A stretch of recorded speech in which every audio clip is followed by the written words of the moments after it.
आज हम बेचैनी में घूमते हैं, हर टाइम बेचैनी, हर टाइम चिंता, हर टाइम चिंता, हर टाइम वरी। क्यों? क्योंकि हम प्रार्थना करने वाले लोग नहीं हैं। अगर हम प्रार्थना करेंगे तो चिंता नहीं रहेगी, प्रार्थना करेंगे डिप्रेशन नहीं रहेगा, प्रार्थना करेंगे बीमारियां नहीं होंगी, क्योंकि बाइबल कहती है मुझ में की गई मेहनत कभी व्यर्थ नहीं होती, परमेश्वर ने कहा। जब मैं परमेश्वर में आया और प्रभु के बारे में मुझे मालूम हुआ, जब पहली प्रार्थना मेरे सिर पर हाथ रख के हुई थी, मैं कंप्यूटर इंजीनियर था, तब पहली प्रार्थना में समझ आ गई थी, क्योंकि मैं सब जगहों पे जा चुका था, सुसाइड करने वाला था, लेकिन ये बीमारियां और ये डिप्रेशन, नशे मुझे छोड़ के नहीं जा रहे थे। जिस दिन पहली प्रार्थना हुई, समझ आ गई थी कि मेरे जीवन में सचमुच परमेश्वर बड़े काम कर सकता है। जो पहला करंट मुझे प्रार्थना का लगा था, उससे मुझे समझ आ गई थी, लेकिन मैं हील नहीं हुआ, चंगा नहीं हुआ। और एक दिन पवित्र आत्मा ने मुझसे कहा वचन के जरिए, क्योंकि वचन मुझे पढ़ना पड़ता था, नहीं तो मेंटली अपसेट के अटैक होते थे मुझे, तो बाइबल पढ़ने से मेरे वो ठीक हो जाते थे। तो बाइबल पढ़ते पढ़ते वचन आया, हे मेरे प्रिय भाइयों, हियाव बांधो, दृढ़ रहो, क्योंकि तुम जानते हो मसीह में की गई मेहनत कभी व्यर्थ नहीं जाती। यहां लगा यह वचन दिल में, रेमा बन गया, मेहनत करनी शुरू की, 40 रोजे रखे, साल में 1 बार, 2 बार, 3 बार, 4 बार, 5 बार, 5वीं बार या 6ठी बार रोजे थे तो परमेश्वर ने मुझे छुआ और 2005 में उस डिप्रेशन से पूरी तरह आजाद कर दिया। आज 25 हो चुका, 20 साल से मैं पूरी तरह से आजाद हूं, नशे से, डिप्रेशन से। कारण क्या? प्रार्थना, जो परमेश्वर ने हमें अधिकार दिए हैं। आपने कंप्लेंट अपने पास्टर को की है? क्या आपने रोज प्रार्थना की है? आपने 2 महीने करके बंद कर दी, आपने लगातार प्रार्थना नहीं की। आपको वचन के ऊपर खड़े होना होगा जब अगर आप चाहते हैं रिजल्ट आए तो। संविधान में लिखा है अगर रजिस्ट्री आपके मकान की आपके नाम पर है तो कोई उस पर कब्जा नहीं कर सकता, लेकिन लोग कब्जा फिर भी कर लेते हैं। फिर आप क्या करते हैं? रोते हैं। क्या रोने से घर छूट जाएगा? आप लड़ेंगे, वो गैर कानूनी है। क्या करेंगे? आप केस करेंगे, कोर्ट में जाएंगे, संविधान के मुताबिक बताएंगे जज को संविधान में ये लिखा है और ये लॉ के मुताबिक ये मेरा मकान है। लेकिन आपको ये भूल गया कि बाइबल आपका संविधान है। शैतान ने आपकी सेहतों के ऊपर कब्जा किया हुआ है, आपके बच्चों को नशों में लगाया हुआ है, उसने आपके घराने पे, आपके फाइनेंस पे कब्जा किया हुआ है। आप सिर्फ रोते हैं, रोने से कुछ नहीं होगा। कंप्लेंट करते हैं, उससे भी कुछ नहीं होगा। आपको परमेश्वर के सामने जाना होगा, घुटने टेकने होंगे, हाथों को उठाना होगा, स्वर के परमेश्वर की ओर दुहाई देनी होगी और वो खोल देगा आसमान। मैं आपको फिर कह रहा हूं, वो आसमान खोल देगा और आपको उसी ऊंचाई पर लेके जाएगा जिसके लिए आपको उसने पैदा किया है। लेकिन हमें फैसला करना होगा कि हमारा सोता परमेश्वर है या नहीं। क्योंकि आपने कंप्लेंट भी करके देख ली, आपने रो लिया, अपने बच्चों से लड़ लिया, अपने हस्बैंड से लड़ लिया, अपनी वाइफ से लड़ लिया, अपने भाई से लड़ लिया, लड़के भी कुछ नहीं हुआ, रो लिया, करला लिया, कलेश डाल लिया, कुछ नहीं हुआ। परमेश्वर तुम्हें सिखाता है ना बल से ना शक्ति से, बल्कि उसकी आत्मा के द्वारा कि मेरे बेटे, मेरी बेटी, तुझे मेरे पास आना होगा। सेवकाई को चेंज करना है, मेरे पास आना होगा। जो लोग आपकी बात नहीं सुनते। 2011 में मैं बड़ा फ्रस्ट्रेट था। मिनिस्ट्री 7000 क्रॉस कर चुकी थी, 7000 की चर्च क्रॉस कर चुकी थी, लेकिन मैं बड़ा फ्रस्ट्रेट था क्योंकि मैं जैसा चाहता था वैसा काम नहीं होता था, टीम वैसा बिहेव नहीं करती थी। और मैं फ्रस्ट्रेट हुआ और मैं चला गया प्रार्थना में, देश को छोड़ दिया और 21 दिन के लिए प्रार्थना में चला गया। वो 21 दिन मैं अनमैरिड था, अपनी फैमिली से वैसे भी बहुत मैं कम बात करता था। मेरी मदर थी शायद, जो सेव हो चुके थे शायद 2011 में, वो भी नहीं हुए थे या एकदम से ताजे ताजे सेव हुए थे। कोई फैमिली मेंबर मुझसे बात नहीं करता था। 21 दिन सिर्फ प्रार्थना की। अपने होटल के कमरे में रहता था और जब प्रार्थना से उठता था तो मुझे मालूम नहीं होता था कि दोपहर का समय है कि रात का समय है कि सुबह है। मोबाइल छोटे होते थे, छोटा मोबाइल दिखता कि कितना समय हो गया। फिर सोता था, फिर उठता था, प्रार्थना प्रार्थना। 21 दिन मैंने प्रार्थना की। जब मैं वापस आया, मेरी सेवकाई पूरी तरह से बदल गई। लोग मेरी बात सुनने लगे, टीम्स मेरी बात सुनने लगी। मेरे मन मुताबिक जो खुदा ने मुझसे चाहा था वैसा मेरी मिनिस्ट्री में काम होने लगा, क्योंकि परमेश्वर ने मुझे दिखाया कि तेरे प्रचार से भी कुछ नहीं होगा, तेरे चाहने से भी कुछ नहीं होगा, तेरे डेडिकेशन से भी कुछ नहीं होगा। जब तक तुम मेरे सामने घुटने नहीं टेकेगा, मेरे सामने नहीं आएगा। वो 21 दिन थे जब परमेश्वर ने मुझे सिखाया कि चाहे तेरी सेवकाई में 500 लोग हों या आने वाले समय के 5 लाख हों, तुझे रोज मेरी प्रेजेंस में बने रहना है, मेरी हजूरी में बने रहना है। तब समझ आई और उसके बाद मैं रोज अपने आप को प्रार्थना में देने लगा। अपनी लाइफ में प्रार्थना को प्रथम स्थान दिया। आज चाहे मैं शादीशुदा हूं, मेरे बच्चे हैं, मेरी फैमिली है, बड़ी सेवकाई चर्च है, सैकड़ों ब्रांचेस हैं, लेकिन मेरी प्रार्थना का समय बढ़ा हुआ है, आगे से भी ज्यादा है मेरी प्रेयर का समय। क्योंकि मैं सीक्रेट जानता हूं, मैं ये भेद जानता हूं कि भेद है खुदा के साथ रहना, भेद है प्रार्थना करना, भेद है तुम दुख और सुख भोगी मनुष्य हो। एलिया कोई स्वर्गदूत नहीं था। राजा के सामने जाके बोलना कि राजा मेरी जिम्मेवारी से बोलता हूं, तेरे देश में बारिश नहीं आएगी, यानी तेरा देश भूखा मरेगा। आज तो जमीन के नीचे से पानी निकाल लेते हो समर्सिबल से, तब ऐसा नहीं होता था। कुएं खोदने पड़ते, निकले पानी ना निकले उस इलाके में जहां वो रहता था। उसने जिम्मेवारी ली। दिलेरी कहां से आई? प्रार्थना से। बाल के नबियों को मार दिया, बड़े बड़े काम किए। फिर इजाबेल ने कहा एलिया आज तेरा सिर मैं धड़ से अलग कर दूंगी। एलिया भागा, एलिया भागा। उसका भागना, उसका डरपोकपन इस बात का सबूत था कि एलिया भी एक मनुष्य ही था। उसकी पहली दलेरी इसलिए थी कि वो रोज प्रार्थना में समय बिताता था। उसके बाद जब इंसान विक्ट्री देखता है, जीत देखता है, इंजॉय करने लगता है, प्रार्थना भूल जाता है, तो शैतान फिर से उसे डराने लगता है। वो फिर से भागता है और खुदा से कहता है खुदा मुझे मार दे, मैं अपने वंशों से अच्छा नहीं हूं। परमेश्वर से रोटी देता है और पानी देता है, बोलता है खा, तुझे बहुत काम करने हैं। यानी एलिया भी स्वर्गदूत नहीं था, नहीं तो वो भागता थोड़ी। उस राजा से डरा नहीं, राजा की वाइफ से डर गया वो। प्रार्थना, प्रेयर्स।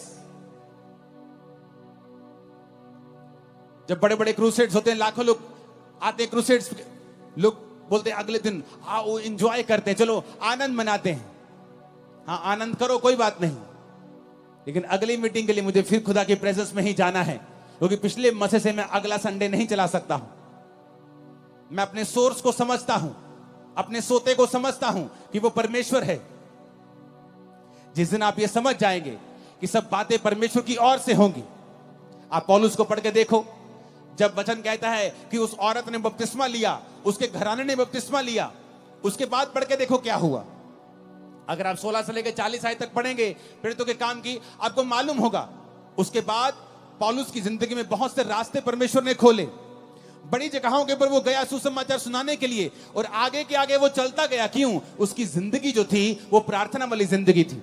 जब आप प्रार्थना वाली जिंदगी आपकी होती है, आगे के बाद आगे रास्ते खुलते जाते हैं। आप प्रार्थना बंद कर देते हैं, आप उस लेवल पर स्टक हो जाते हैं, अड़ जाते हैं, खड़ जाते हैं। जैसे पानी बहता हुआ रुक जाता है तो फिर वो स्मेल करता है, बहता पानी स्मेल नहीं करता है। आप पढ़ो पौलुस को, सिर्फ ये मिरेकल नहीं हुआ रूहें बचाने का, आगे भी बहुत से मिरेकल्स उसकी सेवकाई में हुए, क्योंकि वो प्रार्थना करने वाला जन था। उसको मालूम था कि मेरा सोर्स जो है वो परमेश्वर है। एक जाके दे क्या, तेरे पास 2 कपड़े हैं तो दूसरा दे दे। अगर तेरे पास जो भी है ना, तेरी कुवत नहीं है भाई, वो मैंने दे रखा है, सांस ही चल रही है ना, ये मेरी है, तेरी नहीं है। मैंने किसी पर्पज से तुझे भेजा है, इसलिए भेजा है। पड़ोसी भी वैसे ही करता है, जो मनुष्य जो मूर्ति पूजा करता है, हर एक वो चीज करता है, गंदे काम करता है, वो भी वही करता है, सेम है। हमें उसमें क्या अंतर होगा? जब उसने बोला है कि तुम मेरे वचन को सुन ले, तो पड़ोसी भी हम बिठा लेंगे ना, भी सुन लेगा, वो सुन लेगा, आके बोले हाँ मैं भी जानता हूँ यीशु मसीह को, मैं प्रार्थना में जाता हूँ। प्रार्थना में जाने से और वचन पढ़ने से सब कुछ होता है, पर उसके साथ उसके कार्य भी करने पड़ते हैं। कोई गरीब है, कोई दुखियारी है, कोई परेशान है, किसी का कोई नहीं, किसी का पति चले गया, उसका कोई नहीं है, किसी का बाप पिलस रहा, किसी का भाई तड़प रहा, वो हमारा ही भाई है। उसका एक उदाहरण है जो कि हम वचन से देखेंगे, लूका 10 उसका 35 वर्ष है।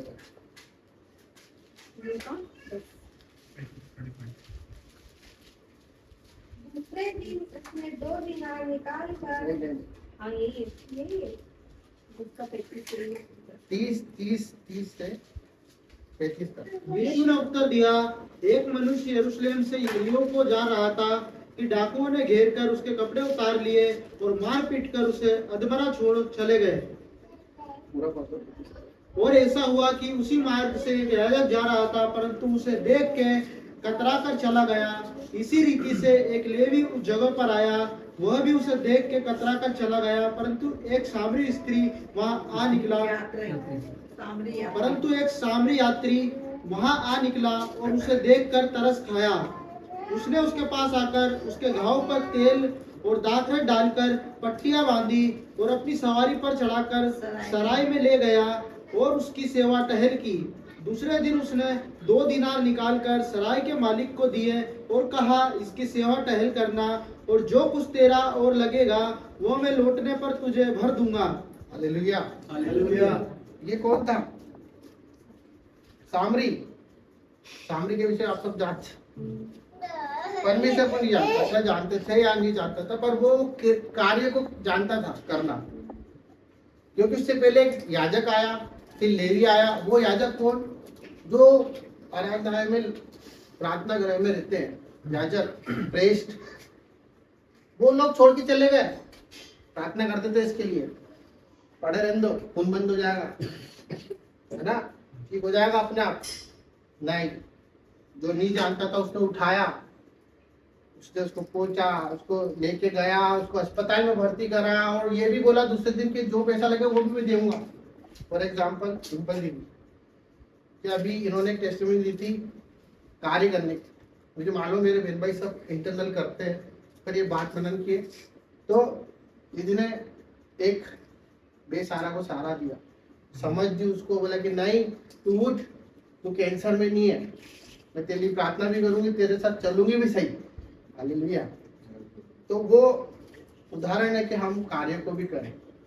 हम ऐसा ना बने कि भाई इसको भूख की जरूरत है और उसको हम प्रार्थना कर रहे हैं, इसको किसी और चीज की जरूरत है हम वो नहीं दे रहे और उसको उसके लिए प्रार्थना कर रहे हैं। कोई प्यासा है, हम बोल रहे हैं कि भाई हम प्रार्थना करनी है, पर उसके साथ साथ हमको उसके लिए समाधान भी निकालना है, क्योंकि परमेश्वर ने हमको बुद्धि दी है, समझ दी है। एक वचन और पढ़ लेते हैं लास्ट के अंत में, यिर्मयाह 23 उसका 16 वचन।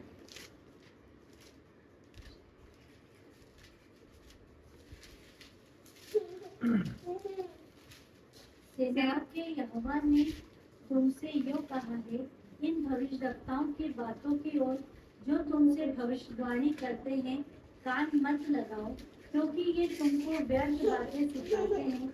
ये दर्शन का दावा करके यहोवा के मुख की नहीं अपने ही मन की बात कहते हैं। हालेलुया। हालेलुया। ये वो उदाहरण है जो आज दुनिया में हम जब YouTube खोलते हैं तो बहुत सारे झूठे भविष्यवक्ता आते हैं, वो ऐसी ऐसी चीजें सिखा रहे हैं आप लोगों को। परमेश्वर उससे घृणा करता है। परमेश्वर चाहता है कि हम उसकी सच्ची शिक्षा में चलें, किसी के मन के भरमाने में नहीं आए, क्योंकि वचन हमारे पास है। अगर कोई बोल रहा है, आज मैं बोल रहा हूँ, पर अगर वचन से अलग बोल रहा हूँ तो आप समझ जाओगे कि ये व्यक्ति झूठ बोल रहा है। इतना भेद हमको परमेश्वर ने दिया है। तो परमेश्वर, अगर हम जा रहे और किसी ने हमारी भविष्यवाणी कर दी तो हमको उसका जीवन भी देखना है। तो सच में मसीह है, सच्चा आदमी जो परमेश्वर के ऊपर उससे बुलवाता है। तो बहुत से ऐसे प्रभु घृणा करता है कि ये मेरे लिए आया था और ये अब मनुष्य की बातें सुनने लगे, वचन में नहीं देख रहा है, वचन में नहीं पढ़ रहा है, और किसी ने बोल जाए तेरे जीवन में तो तू कल कार लेके आने वाला है या कल तू ये लेने वाला है, पर वो सब मिलेगी। पर हमको ये समझना है कि हम सही में वचन पर ध्यान दे रहे कि नहीं दे रहे, वो परमेश्वर की ओर से ही होगी जो भी होगा।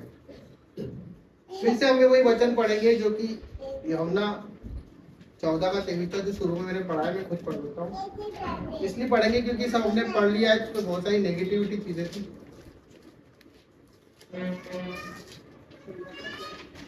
यीशु ने उनको उत्तर दिया, यदि कोई मुझसे प्रेम रखेगा तो वह मेरे वचनों को मानेगा और मेरा पिता उससे प्रेम रखेगा और हम उसके पास आएंगे और उसके साथ वास करेंगे। हालेलुया। हालेलुया। ये वचन वो चाबी है जो हमारी हर एक तकलीफों को दूर कर सकती है, प्रेम। पर हमने हमेशा वचनों में पढ़ा है और हम सबका उदाहरण लेते हैं कि परमेश्वर ने कैसा प्रेम करा, परमेश्वर ने कैसा प्रेम करा। देखो परमेश्वर ने किसी चंगाई दी, आज हम ये भी देखें कि हम उससे कैसा प्रेम करते हैं, क्योंकि उसने कहा कि जो मुझसे प्रेम करता है। आज अगर मैं बाइबल न पढ़ूं, है ना, आज अगर प्रार्थना ना करूं तो शायद उसके प्रेम को जान नहीं पाऊंगा, है ना। पर अगर किसी कहने में चलता रहूंगा तो परमेश्वर को नहीं जान पाऊंगा। तो मेरे को खुद को तैयार करना पड़ेगा कि उसको मैं कैसे प्रेम करूं। जैसे आज हम सभी लव मैरिज कर रहे हैं, ये नहीं मतलब सभी का लव था, तो हम अगर किसी को लव लेटर मिला या व्हाट्सएप पे मैसेज आया तो हम दिन में 3 बार देख लेते थे, अरे यार मिस यू करा इसने, करा कि नहीं करा, है ना। अभी बाइबल पढ़ना ऐसा हो गया है जैसे कोई पत्थर उठाना भारी। ये परमेश्वर का प्रेम पत्र है, इसको इस तरह से पढ़ो कि आज कौन सी बात प्रभु मेरे प्रेम के द्वारा बात करें। इसको ऐसे ज्ञानवान, प्रभु को ज्ञानवान लोग नहीं चाहिए, प्रभु को चाहिए कि एकदम मेरे प्रेम में चलते रहे, मेरे रस में बहते रहे, है ना। आज मेरी वाइफ यार उसको ये चाहिए वो चाहिए, हम कितना सोचते हैं, बच्चों को ये चाहिए, तो हम बिना सोचे भी समझ जाते कि उसको क्या चाहिए। तो परमेश्वर ऐसा परमेश्वर है जो जाते जाते भी एक पवित्र आत्मा देके गया और बोल के गया कि वो तुमको सब बता देगा, तुमको क्या चाहिए, कैसे करना, और सच बताना अपने अंदर आत्मा से। कि हमारे साथ साथ एक व्यक्ति जो हमसे बात करता रहता है कि नहीं करता रहता, दिन भर करता है ना हमसे। अच्छा, फिर एक परिस्थिति ऐसी आती कि कोई बोलता है कि चल वो काम करते हैं, तो वो अपना हृदय बोलता है मेरे को उधर नहीं जाना था, ये मेरे को लेके जा रहा है उधर, ये काम नहीं करना। वो प्रबलता किसकी है? वो प्रबलता प्रभु का प्रेम है, वो पवित्र आत्मा है जो दिन भर आपसे बातें करती रहती है, और वही बचा के हमको लेके ही सबको। हम तो ऐसे पछड़ गए थे, सबका जीवन ऐसा है, किसी के पिताजी नहीं थे, किसी के माता नहीं थी, कोई हॉस्पिटल से निकला, कोई सब कुछ खो गया, कोई सब कुछ कहाँ से स्विट्जरलैंड से व्यक्ति आता, मतलब मैं तो नहीं पता कहाँ रहते जाइए पता नगर, मतलब सबकी प्रेम कहानी में देखो आप कितनी सारी चीजें। तो ये सब चीजें ऐसी हो गई थी क्या? आज भैया भाभी मिले, ऐसे मिल गए थे, हम ऐसे